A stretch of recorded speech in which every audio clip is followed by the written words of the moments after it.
Abra sua Bíblia no texto que está lá em Mateus capítulo 7.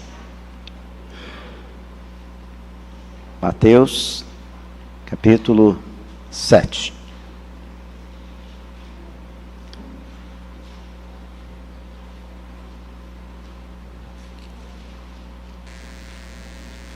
Nós vamos considerar aí os versículos 13 a 29 para nossa reflexão.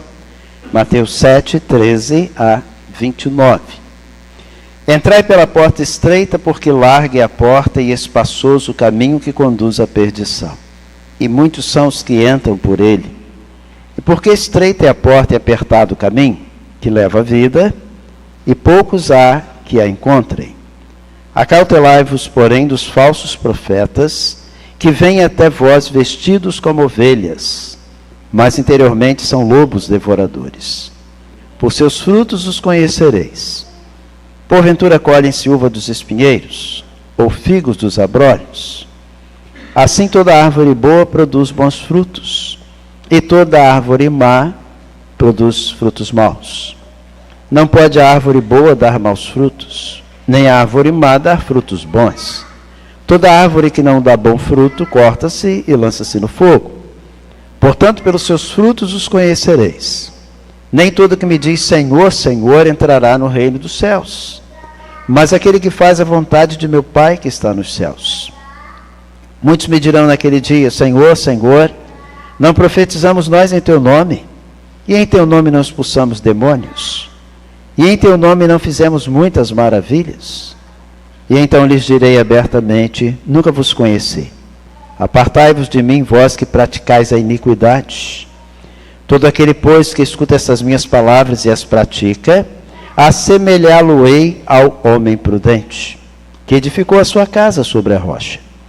E desceu a chuva, e correram rios, e assopraram ventos, e combateram aquela casa, e não caiu, porque estava edificada sobre a rocha.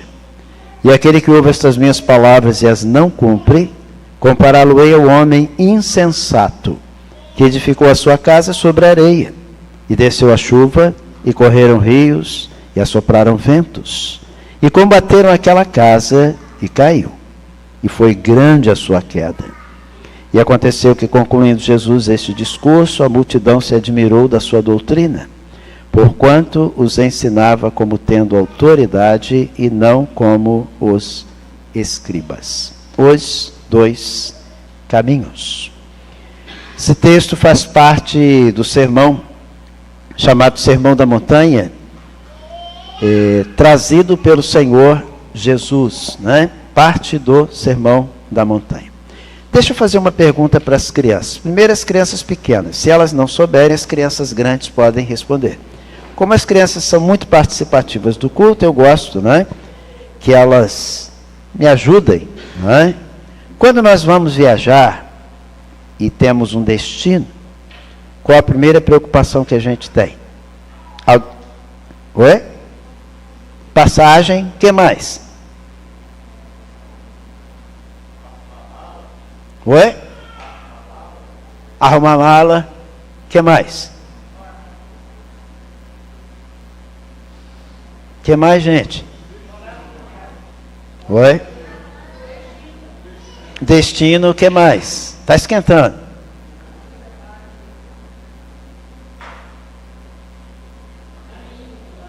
Caminho. Isso aí. Qual o trajeto? Certo? Certo, mas vou descer. Aí hoje tem um GPS aí que ajuda, né? Mas geralmente a gente precisa estar preocupado. Vamos que ele falhe. E às vezes falha, né?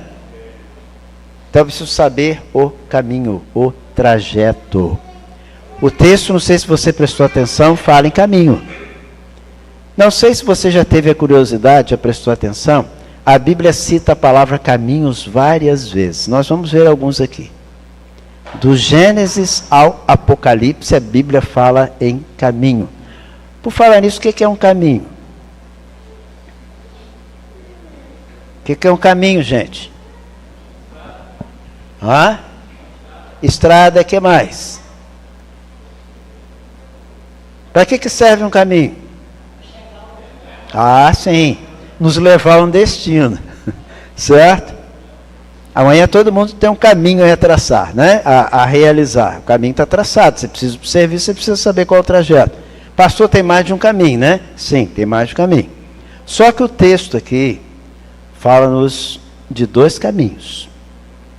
Porém, somente um é o correto. Então, o que o texto nos traz de ideia? 2 caminhos, 2 realidades. Certo? Caminho correto.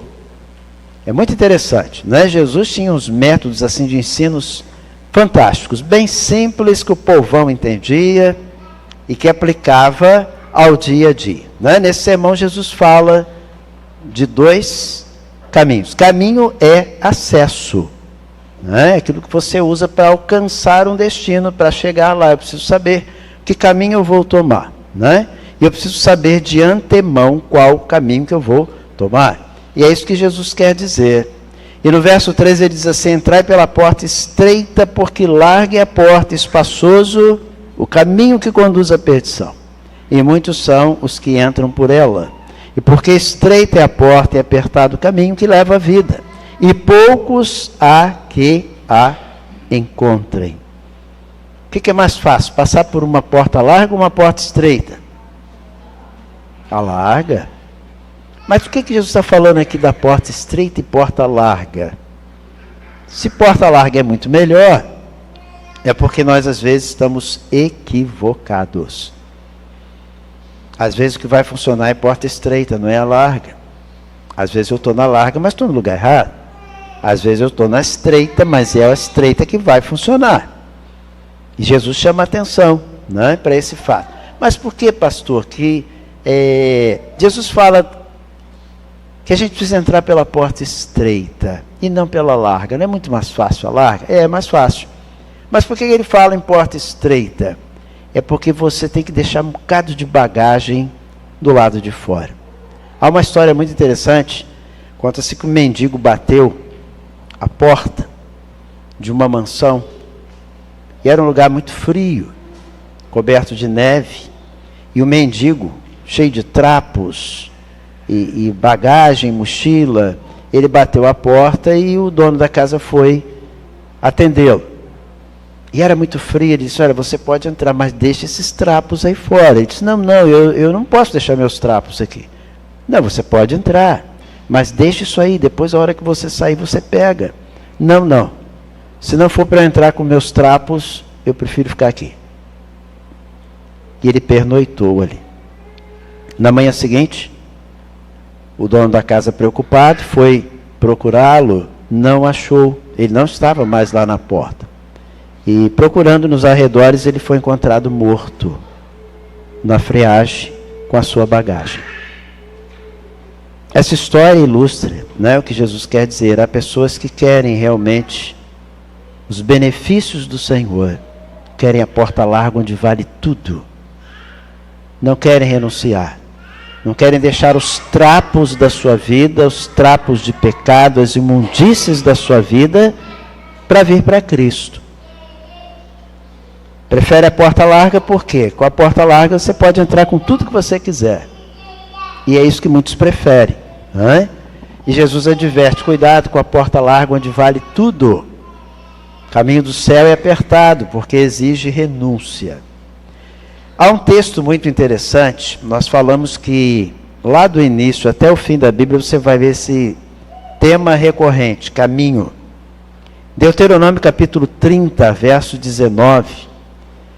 Diz-nos o seguinte, olha que coisa interessante, lá em Deuteronômio, um dos livros do Pentateuco, né? Os céus e a terra tomo hoje por testemunhas contra ti, que te tenho proposto a vida e a morte, a bênção e a maldição. Escolhe, pois, a vida, para que vivas, tu e a tua semente. Você prestou atenção? Os céus, palavra do Senhor, tomo hoje por testemunha contra ti, que te tenho proposto a vida e a morte, a bênção e a maldição. Escolhe. Escolhe, pois, a vida, para que vivas tu e a tua semente. Opção. está diante de você. Deus falando ao povo. E os céus são testemunha. Os céus e a terra tomo hoje por testemunha contra ti, que te tenho proposto a vida e a morte. A bênção e a maldição. Escolhe. Escolhe, pois, a vida, para que vivas tu e a tua semente. Está diante de você. Então, essa história assim, se Deus quiser, Deus quer. Mas não depende só dele querer. Depende do que você quer. E você escolhe. Você escolhe. Vida ou morte? Bênção ou maldição? Ah, pastor, isso é fácil, né? Eu quero bênção, quero vida. Quem quer maldição?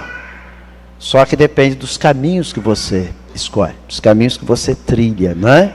E os céus são testemunhas. Então, como vimos, caminho é acesso, que me leva a algum lugar, que me leva a alguma situação. Por isso Jesus fala sobre o caminho, né? Os dois caminhos. Basta ter um caminho? Não. Precisamos ter o caminho correto. Coisa desagradável é estar perdido. A sensação de estar perdido é muito ruim, não é? Há algum tempo atrás, pastor irmão Enés e irmão Haroldo fizeram uma viagem lá para Minas. Foi uma bênção a viagem. Muito boa, né? Gostosa. Só que tivemos dificuldade no caminho, né? Não sabíamos onde era o endereço. Graças a Deus tivemos referências, não é? Mas é muito ruim você estar perdido num caminho, numa estrada, e você não tem a quem perguntar. Não é desagradável? Você não tem a quem perguntar. Pergunta a quem? Não tem. E agora? Passamos também por uma experiência recente, não é? Caminho do centenário do Brejinho, né, irmão Paulo? Um crendo que o outro sabia. E é que conclusão? Ninguém sabia, né? Mas chegamos, graças a Deus chegamos. Mas são experiências assim muito desagradáveis, né? Quando a gente não sabe, será que eu estou no caminho certo? Será que eu não estou? Vou perguntar. Mas às vezes não tem quem perguntar, né? E aí a gente fica com aquela sensação de insegurança, né? Ou a informação também errada. Muito desagradável isso, né? E a vida às vezes nos apresenta aí essas situações. Lá em Jeremias capítulo 21, verso 8, há um texto também muito interessante que diz assim: E a este povo dirás, assim diz o Senhor, eis que ponho diante de vós o caminho da vida e o caminho da morte. Gente, a gente está diante do caminho da vida e o caminho da morte constantemente. Olha que mensagem interessante lá do profeta Jeremias, né? A este povo dirás, Deus falando ao profeta, assim diz o Senhor, eis que ponho diante de vós o caminho da vida e o caminho da morte. Está diante de nós. Certo? Então, Deus sempre, né? Alertou o povo, dizendo que a bênção e a maldição, a caminho da morte, a caminho da vida, e que nós precisamos ter consciência que estamos tomando um rumo, estamos na trajetória. Você está numa trajetória. Qual o caminho? É o caminho da vida, né? Estamos vivenciando aí dia a dia uma trajetória. Você está numa trajetória, você não tem como fugir disso. Você está numa trajetória. Mas é preciso ter consciência de você estar na trajetória correta, né? É a mensagem do Senhor. Agora, o texto fala-nos também, gente, né, do perigo de uma ilusão, né? É muito difícil, às vezes, lidarmos com coisas que nos trazem confusão, nos trazem incertezas, perigo da ilusão. Josué foi um grande líder. Josué sucedeu quem, hein? Moisés. Josué foi um grande líder. Até hoje Josué é reconhecido na história. Ele entra para a história como um grande estrategista militar. Josué foi um grande estrategista. Estava ouvindo alguns historiadores falando, né, sobre os grandes estadistas, grandes conquistadores, e dentre eles está Josué. E o assunto não era um assunto espiritual, era um assunto corriqueiro, sobre estratégias, combate, essas coisas todas, liderança. E alguém destacou Josué como um grande líder. Ele tinha uma capacidade, né, de entrar num campo de batalha e mudar toda uma situação. Mas a gente sabe que por trás de Josué havia a mão de Deus, né, gente? Os historiadores nem sempre eles conseguem entender isso aí. Foi um grande homem, um grande servo de Deus na condução do povo, né, rumo à terra prometida. Mas de Josué a gente lê algumas coisas muito interessantes. Lá em Josué capítulo 24, verso 15, Josué chama o povo, olha que chamada interessante. Ele diz o seguinte: porém, se vos parece mal aos vossos olhos servir ao Senhor, escolhei hoje a quem servais. Se os deuses a quem serviram vossos pais, que estavam do além do rio, ou os deuses dos amorreus, em cuja terra habitais. Porém, eu e a minha casa serviremos ao Senhor.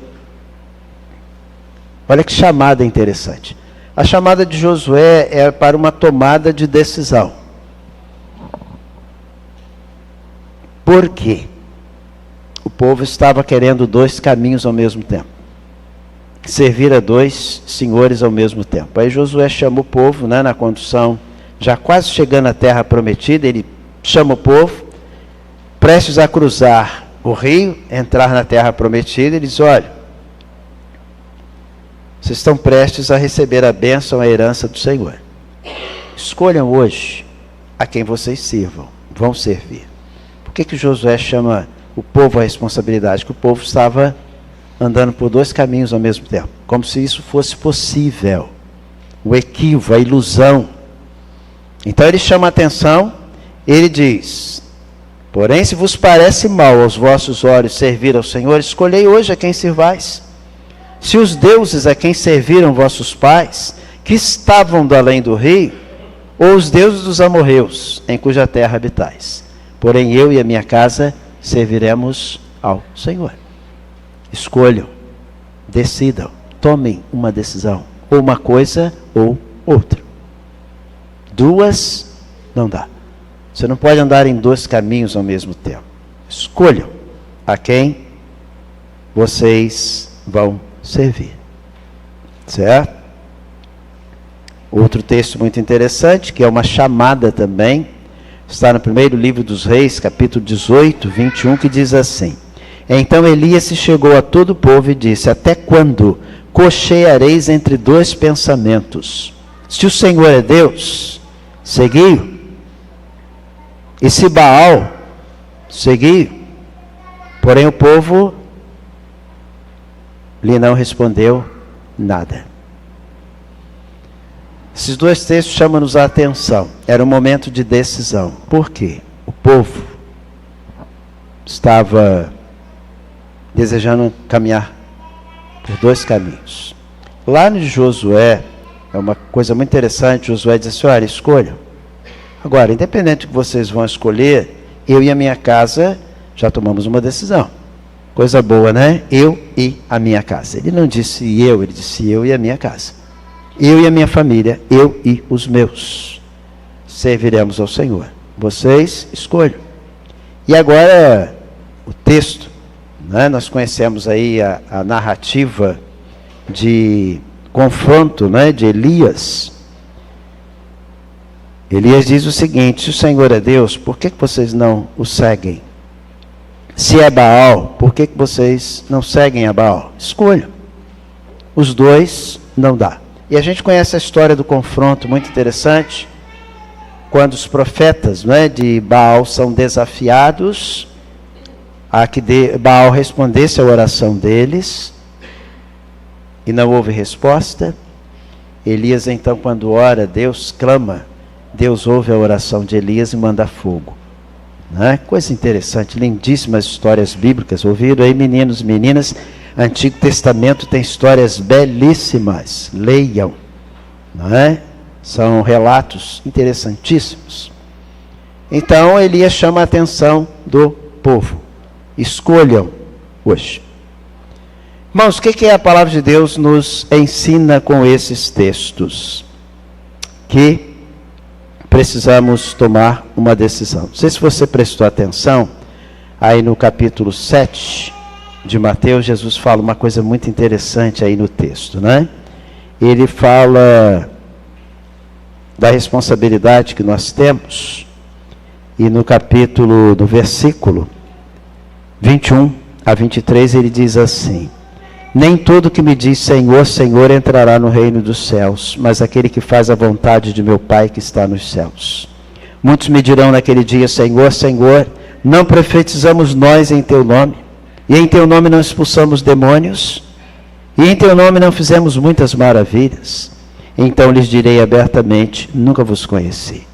Apartai-vos de mim, vós que praticais a iniquidade.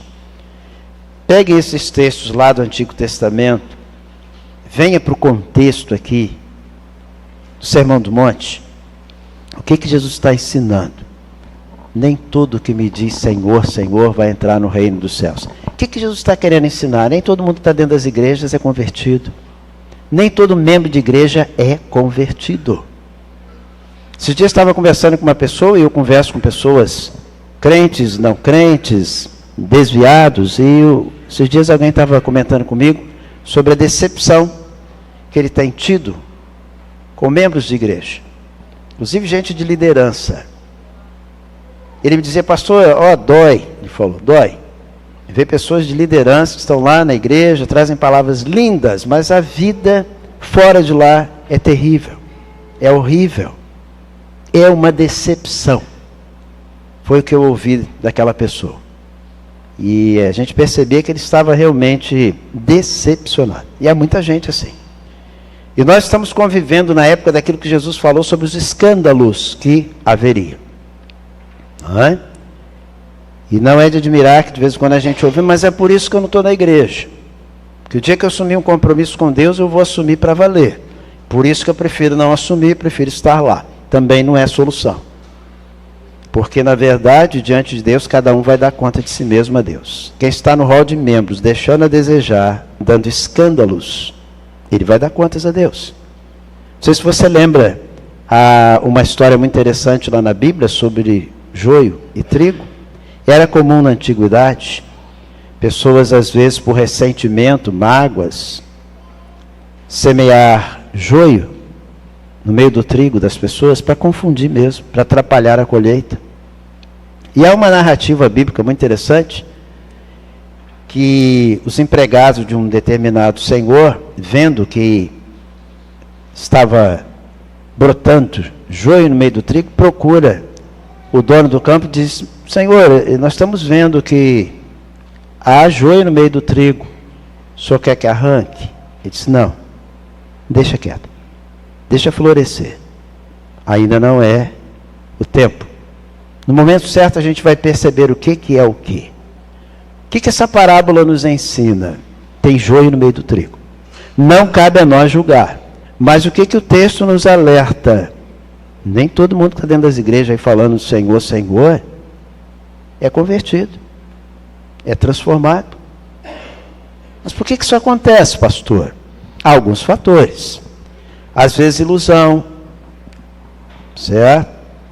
Às vezes a pessoa está confusa, às vezes ela crê que seja um salvo, mas ainda não chegou o momento realmente que ela entendeu o que é conversão.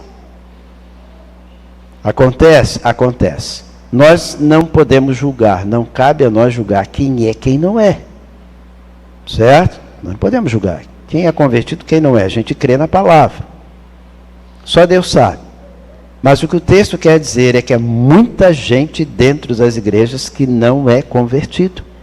Não é transformado, não é regenerado, o nome está no rol de membros, mas não é um convertido. E quando chegar lá no fim da trajetória, vai ouvir isso. Há muita gente crendo que vai chegar lá, vai estar tudo bem. Aqui tudo vale, porque lá no fim o que importa é que no fim vai dar tudo certo, todos os caminhos levam a Deus. Não leva não, gente. Só tem um caminho que leva. Por isso, agora você começa a entender o porquê os textos lá do Antigo Testamento, né? Vocês escolhem. Eu estou colocando hoje diante de vocês, bênção e maldição, vida ou morte, vocês escolhem. É uma questão de escolha. Mas esteja consciente. É o que Josué dizia para o povo. Certo? É o que os profetas, Jeremias, Isaías, alertavam o povo. A escolha é sua. Mas lembre-se de uma coisa, as consequências virão. Então, quando Jesus diz isto, nem todo mundo que está dentro da igreja que me chama do Senhor é convertido. O coração não me pertence. Está lá no hall de membros. Mas ele nunca me conheceu como Senhor. Aí você ouve e diz assim, mas pastor, Jesus não conhece as pessoas? Claro que conhece. Mas por que ele diz aí que eu nunca vos conheci? Não conhece como filho. Não conhece como convertido. Como quer dizer, não é dos meus. Você não é dos meus. Você já pensou que decepção? Isso é um alerta. Por isso é muito importante cada um de nós ter esta convicção.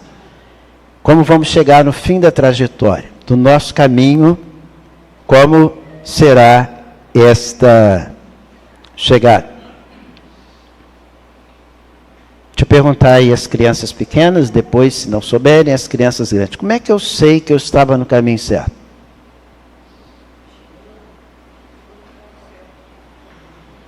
Quando eu chego no lugar, certo? Vocês assim, epa, beleza, cheguei, né? Coisa boa, cheguei. Realmente estava no caminho certo.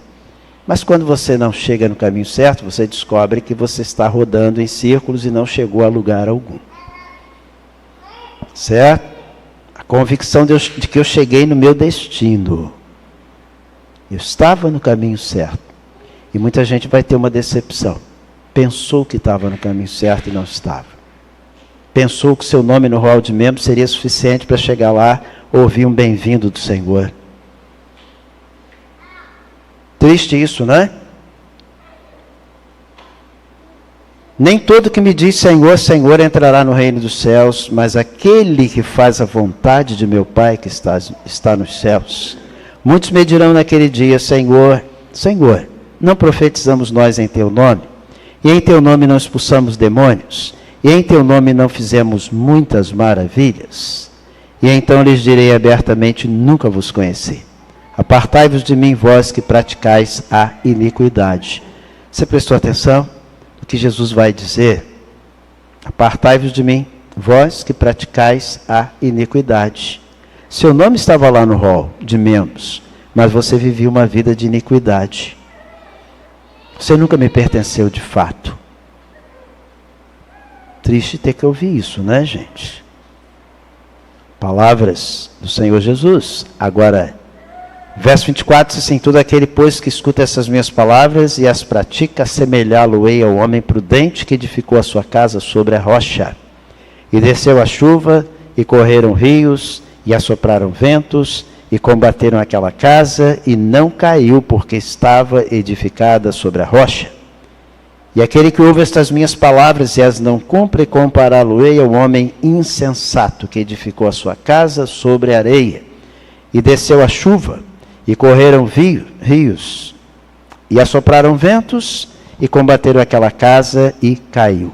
E foi grande a sua queda.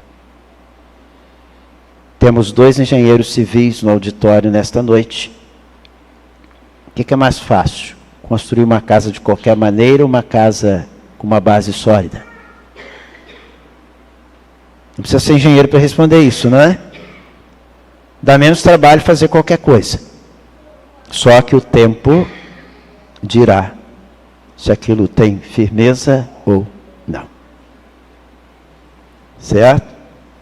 Tem-se que conhecer solo, projeto, cálculos, certo? Para resistir o quê? Aos rios, às tempestades. Não sei quantos lembram aí, algumas semanas atrás, um tornado atingiu uma parte dos Estados Unidos e a previsão era realmente uma catástrofe, né? Só que a coisa não foi como se esperava. Mas eu lembro, é interessante, a gente via nas reportagens que as pessoas começaram a colocar tapumes nas janelas, né?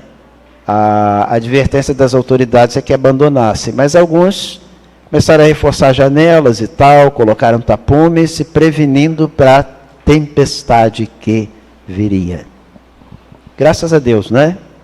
Ela chegou mais amena, mas assim as pessoas se prepararam. E aí a gente aprende, não é? Há pessoas que se preparam, há pessoas que confiam na sorte.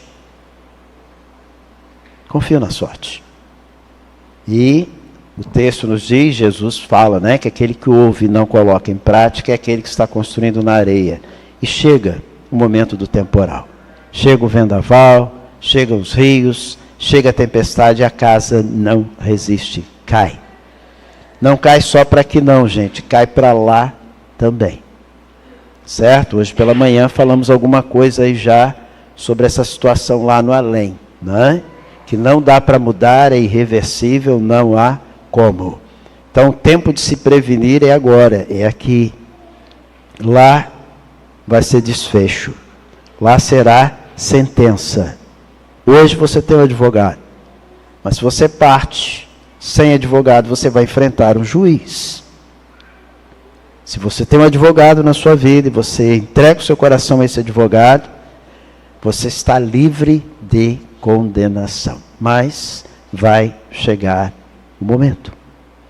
E diz o texto aqui, Jesus comparando, né, diz que foi grande a sua queda. Cuidado com as decepções.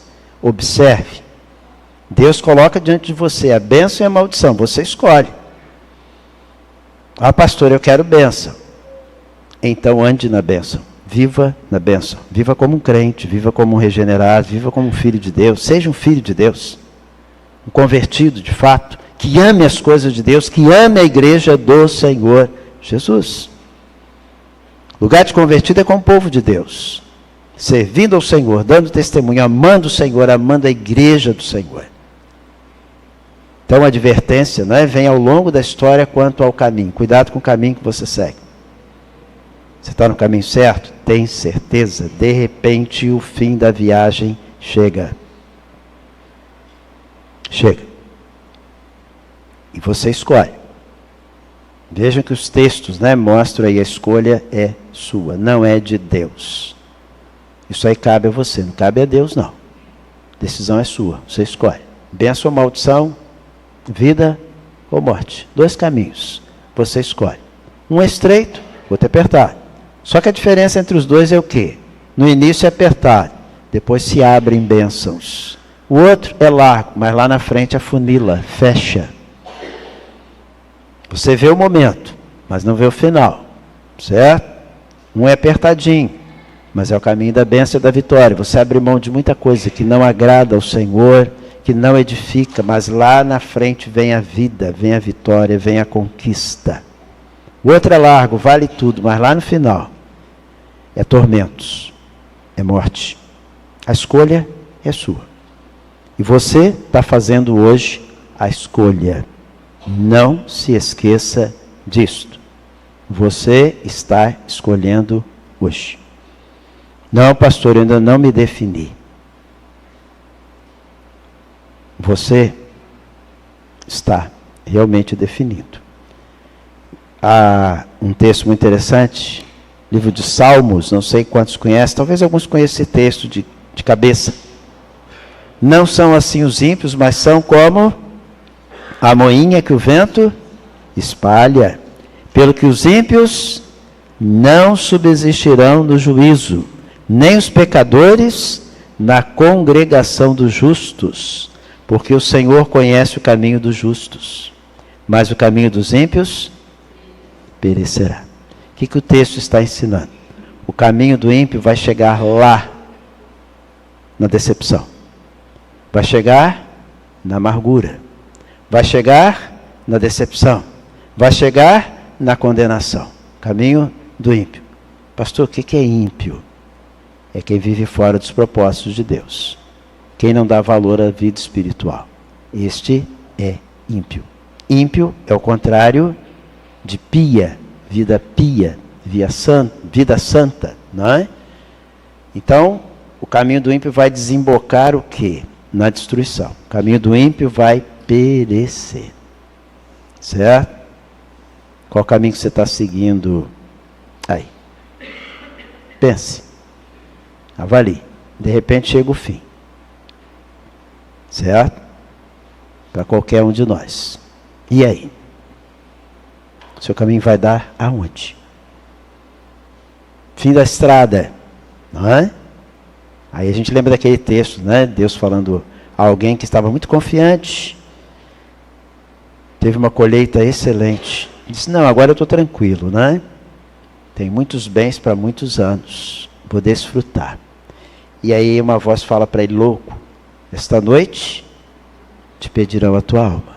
E o que tens preparado? Para quem será? Certo? Então é muito bom a gente ter consciência disso, gente. Talvez Deus não vai dizer para você assim, é hoje. Ele vem, te chama. Ele nem vai te dizer que é hoje, mas ele vem, te chama. Está na hora, vamos embora. E aí? E aí? Como é que você chega no fim da linha? Não esqueça. Olha a palavra de Deus. Escolhe. Escolhe. Estou colocando diante de você. Você está escolhendo. Há duas respostas para Deus nesta noite. Uma é sim. A outra é não. A outra é espere. Mas não espere é a mesma coisa. Um não e uma espera é a mesma coisa. Porque a espera não altera a sua situação. Somente um sim. E eu no seu lugar escolheria um sim. Escolheria a vida e diria isso para Deus hoje. Senhor, eu quero a vida. Eu quero, Senhor. Eu quero a vida que o Senhor tem para os seus servos. Quero ser um filho do Senhor. Não quero só ter o nome, rol de membros, não. Eu quero ser um filho do Senhor. Eu quero viver como o Senhor deseja que eu viva. E é isso que eu desejo. E é isso que Deus espera de você. Escolhe. O que você quer? O que você deseja? O convite é feito todo dia. Né? Deus te chama todos os dias. Mas o que você responde para Deus? Nesta noite é um sim. Sim, pastor, já disse isso para ele sabe. Então tranquilo. Mas ainda não disse. Ou quem sabe você está com o seu nome no rol de membros da igreja, mas você não tem muita certeza disso aí. Pastor, não tem certeza não. Confesso que eu tenho dúvidas. Diga isso para ele nessa noite. Senhor, eu tenho dúvida, não tenho certeza não. Um dia meu nome foi escrito ali, ó. Está lá no livro da igreja, mas eu não sei não. Eu confesso que eu tenho dúvida. Estou incerto. Não fique na incerteza não. Olha o convite do profeta. Fica entre dois caminhos, escolha. Escolhe a vida. Diga isso para Deus nessa noite. Senhor, eu tenho dúvida. Não sei não, eu não estou preparado não. Sou membro da igreja, mas confesso para o Senhor que se o Senhor me chamar, eu não sei se vou não. Eu não sei se quando o Senhor voltar, eu vou subir com a igreja não, Senhor. Eu tenho dúvida. Mas eu peço ao Senhor que tenha misericórdia. Né? Peço ao Senhor que mude a minha situação. Estou colocando a minha vida nas mãos do Senhor. Porque o Senhor desejar. É isso que Deus deseja ouvir de você. Há alguém nessa noite que esteja orando assim? Eu queria agradecer a Deus nessa noite. Todos nós aqui, né? A sua decisão. Seu novo dia na sua vida. Há alguém? Levante a sua mão. Você que está aí do outro lado, né? Diga, ore, peça para Deus isso, né? Não deixa o tempo passar não. Deus está deixando aí para você a escolha. A escolha é sua, não é do Senhor. Não esqueça disto. A sua escolha determina os seus caminhos. E determina a sua chegada também no final deste caminho. Ao olhar